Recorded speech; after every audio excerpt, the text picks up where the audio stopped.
Francis 2013లో Catholic చర్చికి పెద్ద అయ్యారు. ఆయన అర్జెంటీనా దేశం నుంచి వచ్చిన మొదటి పోప్. చాలా నిరాడంబరంగా ఉంటారు. ఆయన వచ్చినప్పటి నుంచి వాటికన్ పనిచేసే తీరులో చాలా మార్పులు తీసుకురావడానికి ప్రయత్నించారు.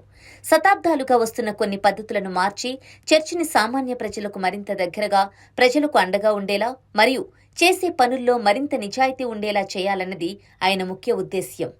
ఆర్థిక సంస్కరణలు. వాటికన్ దగ్గర చాలా డబ్బు ఉంటుంది. దాని నిర్వహణలో గతంలో కొన్నిసార్లు అవకతవకలు జరిగాయనే ఆరోపణలు వచ్చాయి. ముఖ్యంగా వాటికన్ బ్యాంక్ గురించి చాలా విమర్శలు ఉండేవి. పోప్ ఫ్రాన్సిస్ వచ్చాక ఈ డబ్బు వ్యవహారాల్లో మరింత పారదర్శకత ఉండాలని గట్టిగా నిర్ణయించుకున్నారు. బ్యాంకులో సరిగా లేని ఖాతాలను మూసివేయించారు.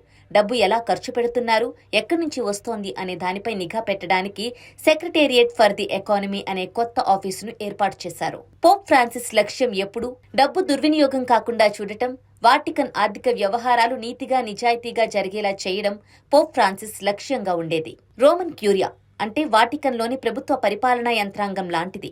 ఇందులో చాలా పాతకాలపు ఆఫీసులు, పద్ధతులు ఉండేవి. పోప్ ఫ్రాన్సిస్ ఈ వ్యవస్థను పూర్తిగా మార్చాలనుకున్నారు. ప్రెడికేట్ ఎవెంజిలియం అనే పేరుతో ఒక కొత్త నియమావళిని తెచ్చారు. దీని ద్వారా పాత ఆఫీసులను కొన్నింటిని కలిపి కొత్త వాటిని ఏర్పాటు చేశారు. దేవుని సందేశాన్ని ప్రజలకు చేరవేయడం అన్నింటికన్నా ముఖ్య పని అని చెప్పేవారు పోప్ ఫ్రాన్సిస్. ఇంకో పెద్ద మార్పు ఏమిటంటే మొదటిసారి వాటికన్లోని కొన్ని ముఖ్యమైన ఆఫీసులకు బాధ్యులుగా మామూలు వ్యక్తులను నియమించే అవకాశం కల్పించారు. ఇది చాలా పెద్ద మార్పు అనే చెప్పాలి. చిన్నారులపై లైంగిక వేధింపుల సమస్యపై కఠిన వైఖరి. చర్చికి చెడ్డ పేరు తెచ్చిన పెద్ద సమస్యల్లో ఇది కూడా ఒకటి. కొంతమంది మత గురువులు పిల్లలపై లైంగిక వేధింపులకు పాల్పడటం, కొందరు అధికారులు దాన్ని కప్పిపుచ్చడం జరిగాయి. పోప్ ఫ్రాన్సిస్ ఈ విషయంలో చాలా కఠినంగా వ్యవహరించారు. ఇలాంటి నేరాలను అస్సలు సహించకూడదని స్పష్టం చేశారు. ఎవరైనా అధికారులు ఇలాంటి కేసులు దాచిపెడితే వారిపై చర్యలు తీసుకోవడానికి వోస్ ఎస్టిస్ లక్స్ ముండి అనే కొత్త చట్టం తెచ్చారు. అంటే వాళ్లు కూడా బాధ్యులవుతారని చెప్పారు. బాధితుల మాట వినడానికి, పిల్లల రక్షణకు సలహాలు ఇవ్వడానికి ఒక కమిషన్ను ఏర్పాటు చేశారు. అయినా ఈ సమస్య ఇంకా పూర్తిగా పరిష్కారం కాలేదని, బాధితులకు ఇంకా న్యాయం జరగాలని కొందరు అంటున్నారు. అందరి మాట వినడం. పోప్ ఫ్రాన్సిస్ పదే పదే చెప్పే మాట సైనడాలిటీ. దీనర్థం చర్చికి సంబంధించిన ముఖ్యమైన విషయాల్లో నిర్ణయాలు తీసుకునే ముందు కేవలం పెద్ద అధికారులే కాకుండా ప్రపంచవ్యాప్తంగా ఉన్న బిషప్లు, మత గురువులు, మామూలు విశ్వాసులు అందరి అభిప్రాయాలు తీసుకోవడం, అందరూ కలిసి చర్చించుకోవడం. ఇది ఒక పెద్ద సంప్రదింపుల యాత్ర లాంటిది. దీనివల్ల చర్చ్ అందరిది ఒకే భావన దీనివల్ల చర్చ్ అనేది అందరిది అనే భావన పెరుగుతుందని ఆయన నమ్మకం.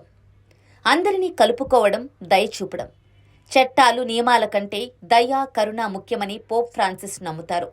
విడాకులు తీసుకుని మళ్లీ పెళ్లి చేసుకున్న వాళ్లు కొన్నిసార్లు చర్చ్ కార్యక్రమాల్లో పాల్గొనడానికి ఇబ్బందులు పడేవారు. అలాంటి వారి పట్ల కొంచెం సానుభూతి చూపాలని, వారిని పూర్తిగా దూరం పెట్టకూడదని అమోరిస్ లెటిషియా అనే లేఖలో సూచించారు. పేదలు, వలస వచ్చిన వాళ్లు, ఇల్లు లేని వాళ్లు లాంటి బలహీన వర్గాల పట్ల ప్రత్యేక శ్రద్ధ చూపాలని, చర్చ్ వారికి అండగా నిలవాలని చెబుతారు పోప్ ఫ్రాన్సిస్.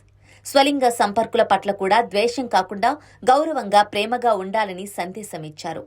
భూమిని కాపాడుకోవడం. మన భూమి మనందరి ఉమ్మడి ఇల్లు అని పోప్ ఫ్రాన్సిస్ ఎప్పుడూ చెబుతూ ఉండేవారు. దాన్ని కాపాడుకోవడం మనందరి బాధ్యత అని లౌదాతో సి అనే ముఖ్యమైన లేఖలో రాశారు. ప్లాస్టిక్ వాడకం తగ్గించడం, చెట్లు నాటడం, కాలుష్యాన్ని ఆపడం లాంటివి చేయాలని ప్రపంచ నాయకులను, ప్రజలను పోప్ ఫ్రాన్సిస్ కోరారు. పోప్ ఫ్రాన్సిస్ తీసుకువచ్చిన ఈ మార్పులపై పలు అభ్యంతరాలు వ్యక్తమయ్యాయి. కొందరు సంప్రదాయవాదులు విమర్శించడమే కాకుండా పాత పద్ధతులే బావున్నాయంటూ బాహాటంగానే చెప్పుకొచ్చారు. మరికొందరు మార్పు కోరుకునేవారు ఆయన్ను మెచ్చుకున్నారు. ఏది ఏమైనా పోప్ ఫ్రాన్సిస్ వాటికన్ను, కేథలిక్ చర్చిని మరింత ఓపెన్గా, ప్రజల మాట వినేలా, కరుణ చూపేలా మార్చడానికి తన చివరి శ్వాస వరకు గట్టిగా ప్రయత్నించారు. పోప్ ఫ్రాన్సిస్ మరణంతో ఈ మార్పుల ప్రయాణం కొనసాగుతుందా లేదా అనేది వేచి చూడాలి.